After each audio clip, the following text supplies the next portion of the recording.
notre cieux depuis bien longtemps déjà. L'entrepreneuriat et l'industrie culturelle, considérés comme un croisement entre la créativité et le monde de l'entreprise, font partie intégrante de l'économie de la culture et contribuent considérablement au développement de ces pays. De ce côté de l'hémisphère, plus précisément au Niger, la création d'entreprises dans les activités culturelles, artistiques et créatives en est encore à ses balbutiements. Pourtant, du chemin a été parcouru ces dernières années, comme en témoignent ceux qui sont considérés comme les pionniers de l'entrepreneuriat culturel au Niger. Notre époque avait eu des avantages et plein d'inconvénients. S'il faut parler de notre époque, c'est que à notre époque, je parle des avantages d'abord.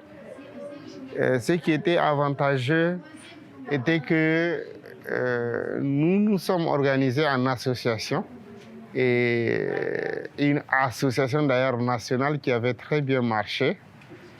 Et pendant longtemps, ça a géré dans l'ensemble le travail vraiment général dans ce pays-là des artistes.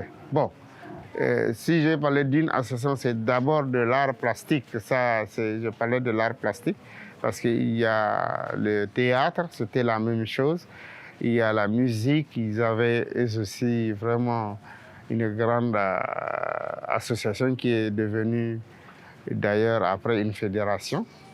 Après, il y a une grande fédération aussi qui a couvert tous les domaines des artistes. Donc ça, c'est un avantage, c'est une compréhension puisque ça nous fait des interlocuteurs au niveau de l'État.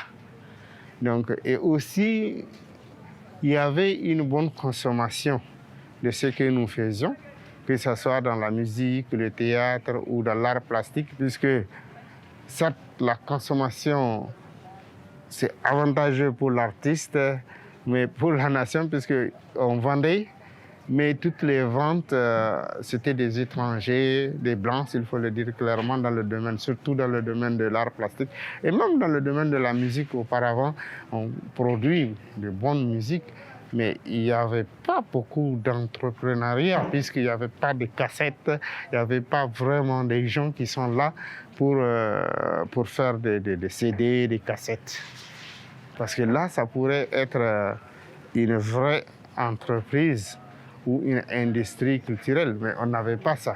Mais quand même, on écoulait, on vendait des produits bruts. Donc là, l'artiste, puisqu'il vend, il continue à travailler. C'est un avantage pour lui. Mais ce n'est pas un avantage général parce qu'il faut asseoir quelque chose de propre, comme une entreprise ou une industrie. Donc voilà ce qu'il y avait comme avantage. Mais donc, ce qui n'était pas l'avantage, c'est le manque de s'organiser en entreprise ou en industrie pour développer vraiment le travail qu'on faisait artistiquement. Lui aussi fait partie de la vieille garde. Écrivain, scénariste ou encore metteur en scène, Edouard Lompo Amadou raconte ce que c'était que de se lancer dans une activité culturelle à l'époque. J'étais prof au lycée Cassé. Je parle des années 93, quand je suis arrivé de Zender, 93. Donc jusqu'en 96, on avait dans notre programme, en tant que prof de lycée, de faire des études d'œuvre intégrales. C'est-à-dire que chaque trimestre, vous prenez un roman, par exemple, les élèves lisent le roman, vous faites des exposés, et puis le trimestre suivant, vous prenez un autre roman, vous faites les exposés, ou voilà. Donc, et on était 8 profs et on arrivait à le faire, chacun, on se passait les livres, et on arrivait par exemple à donner un livre pour 2, un livre pour 3, un livre pour 4. Donc, de 93 jusqu'en 96, ça marchait bien, on arrivait. Mais à partir de 96, je crois qu'il y avait le nombre d'élèves qui augmentait, le stock de livres ne suffisait plus, et puis je crois qu'on perdait des livres aussi. Je crois qu'il y avait un manœuvre malveillant qui partait avec les romans, qui les vendait et tout ça. Donc on s'était retrouvé de l'impossibilité de faire notre exercice. Donc même un livre pour 7, on n'arrivait pas à faire ce travail-là. Donc tout ce qui nous restait, c'était Trois prétendants et Marie de Guillaume Mbia, qui était une pièce de théâtre, et il y en avait en quantité. Et nous, les 8 profs de français, on s'était dit on va créer une troupe. Et c'est comme ça qu'on avait créé la troupe Kassei. Donc voilà, pour vous dire à l'époque comment ça se faisait, c'est vraiment pas dans l'esprit de faire une entreprise ou quoi que ce soit, c'était juste, on avait un besoin, on le faisait. Et je pensais que les autres groupes aussi de théâtre de la ville de Niamey fonctionnaient de cette manière-là. Donc, il n'y avait pas une structure, il n'y avait pas une ambition autre que de s'amuser, de venir faire des choses ensemble. Donc, il n'y avait pas de l'argent à chercher. C'était des élèves et des profs, c'était des amis de quartier qui faisaient cela. C'était au niveau des Samarias que ça se faisait aussi à l'époque. Vraiment, il n'y avait aucune ambition de faire autre. Sauf peut-être dans les Samarias, je dirais, où il y a d'autres qui se sont presque professionnalisés, ils sont collés aux structures, aux communes et ils partaient dans les festivals parce qu'il y avait un peu d'argent et les gens le faisaient. Depuis, la situation a quelque peu évolué avec une prise de conscience des acteurs culturels eux-mêmes et aussi au niveau étatique avec la mise en place d'un cadre pour la promotion de l'entrepreneuriat culturel. C'est l'État même qui s'organise à être un interlocuteur et véritable organisateur de sa richesse culturelle, artistique et culturelle. Donc au niveau de l'APEC, il y a une véritable organisation qui se met en place. Et donc par exemple, il y a le RENEC, un réseau d'entrepreneuriat culturel qui regroupe comment on appelle ça, des secteurs. Des secteurs, par exemple l'audiovisuel, la musique. Tous les secteurs de la musique ont des représentants donc, qui discutent avec l'APEC pour mettre les choses en forme. Donc, de la manière que ce que tu fais soit reconnu légalement. Si tu dois faire des expositions ou des concerts ou quoi que ce soit, que l'État sache que tu es là. Au lieu d'aller ailleurs chercher des gens, on sait qu'au Niger, nous avons ces gens. Donc, tout est en train d'être mis en ordre pour que vraiment, juridiquement, les choses se placent. Les industries et les entrepreneuriats culturels. Et maintenant, il y a toute cette école qui suit du bas niveau au haut niveau. Il y a l'EFAC, il y a l'Institut, il y a l'université.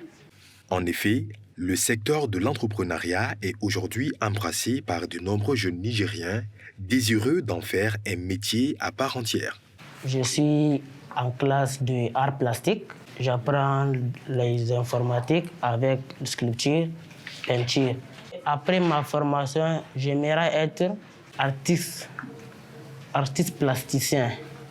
Il faut dire, en effet, que malgré le contexte toujours quelque peu difficile, certains arrivent à sortir du lot et font office de modèle. Aujourd'hui, il y a des exemples qui montrent véritablement qu'on peut entreprendre dans le secteur, réussir dans le secteur et même oser, comment dirais-je, dire que tu vivras de cela. D'abord, sur le plan professionnel, j'ai eu la chance d'asseoir une véritable entreprise où on a des salariés, ce qui n'est pas rien. Il y a même des gens qui sont déclarés à la caisse. On travaille aujourd'hui avec des jeunes qui rêvent aussi d'asseoir leur propre entreprise. Cela m'a apporté ça, je peux le dire. Mais au-delà même de ça, c'est de participer à la vie de toute une nation économique. Quand tu paies des salaires, quand tu paies des indemnités, quand tu fais des créations et que tu engages des gens, tu réduis, peut-être c'est minime, mais tu réduis quand même le taux de chômage d'une façon. Et on peut dire aussi que le Niger est un pays très jeune. Quand on regarde la population du Niger, et la fonction publique ne peut pas absorber toute cette jeunesse-là. Donc il y a des filières, il y a des canaux qu'on peut aujourd'hui citer. Et là, l'entrepreneuriat artistique et culturel en fait partie. On peut véritablement participer au PIB du pays. Mais pour de nombreux jeunes, si la fibre artistique et la volonté de se lancer dans l'entrepreneuriat culturel sont bien là, beaucoup manquent de cadres pour développer et polir leurs talents. C'est là qu'intervient Terre des Hommes Italie avec le projet Expression culturelle sous un financement de l'Union européenne à travers les CCAJ au Niger comme au Burkina Faso. Là, les jeunes sont initiés aux rudiments de l'entrepreneuriat culturel à travers des labos, mais aussi dotés de financement pour se lancer dans le secteur. Le genre d'appui, je dis, apporté par le TDHI est une véritable chance. Parce que ces jeunes-là, en mettant déjà leurs premiers pas dans le secteur, ont une base. C'est vrai que c'est minime, c'est pas beaucoup, mais déjà, ils ont une espèce de fond sur lequel ils peuvent partir. Et ça, c'est une chance, je peux dire. Maintenant, reste à véritablement utiliser ce fonds-là, ce pourquoi il a été donné, et de le fructifier. Il ne suffit pas de prendre des financements, il ne suffit pas de prendre des fonds et d'entreprendre sur des choses qui n'ont pas d'avenir. Il faut être sûr sur quoi on veut entreprendre, et mettre les moyens à ça et espérer que cela va grandir au fil des ans. Ça, c'est fondamental. La pérennité de chaque projet, elle est fondamentale. Et ce fonds, j'espère vraiment qu'il servira à cela. Des conseils qui ne sont pas tombés dans des oreilles de sourds. L'accompagnement du TDHI m'a servi vraiment à entreprendre. Donc la première des choses, c'était d'abord la création même de mon entreprise. Donc maintenant, et avant, c'était dans l'informel. Mais grâce à l'accompagnement, j'ai pu créer l'entreprise. Donc j'ai le NIF, le RC. Dieu merci. Maintenant, il y a un autre aspect qui m'a beaucoup que j'ai aimé, c'est surtout la formation qu'on a reçue au niveau du SUPMEN. Ça va changer beaucoup de choses. Donc du coup, à part l'appui financier que TDHI nous a donné, il y a aussi cet accompagnement du SUPMEN. Donc qui est comment gérer une entreprise, la gestion du fonds, tout ça là. Donc c'est vraiment une bonne chose quoi, pour un jeune entrepreneur comme moi. Avec la mise en place d'un écosystème, des structures adéquates et un accompagnement conséquent, favorisant la création d'entreprises et d'industries culturelles, il est possible au Niger, au Burkina Faso et partout ailleurs en Afrique de faire de ces secteurs de véritables contributeurs de l'économie et de ces acteurs culturels des businessmen ou businesswoman à part entière. Ce n'est qu'une question de volonté.